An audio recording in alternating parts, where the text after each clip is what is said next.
Washington Redskins are still under fire for their name. It's quote offensive.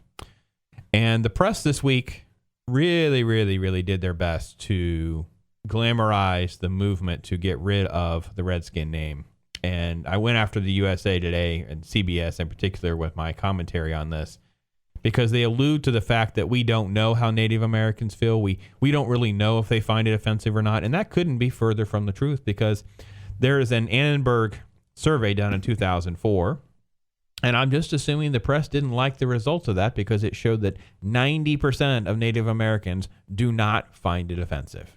So I'm not exactly sure. I called my thing, I think the white man is offended. However, the Native Americans appear to not be. Now, for those of you that don't know and think that it is so racist, let me just ask, what is so racist about the name when the motivation of giving the name, they had moved from the Boston Braves to the Washington Redskins in 1933. George Preston Marshall changed the name as an honor and respect and recognition of their head coach, Lone Star Dietz. He was a Sioux Indian. So their heritage and everything about them choosing the name has nothing to do with a derogatory or looking down on the Native American community in any way. So, thoughts?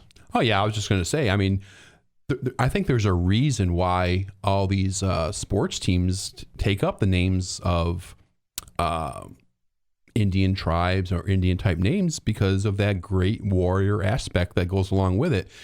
If you're dealing in sports, it's something very competitive, and I think it's a compliment. And I imagine that a lot of Native Americans probably think the same. The Cleveland Indians, they're named after Louis Francis Sockalexis. He's believed to be the very first Native American Major League Baseball player. He was and I may say this wrong, the Penobscot Indian. It's a Maine tribe, and it led to the formation of the Cleveland Spiders in the 1880s, and the name was changed to recognize the first Native American baseball player. Again, don't find a lot of racism in that. I find a lot of recognition, honor, and respect. So, again, the danger of political correctness. All right, well, let's jump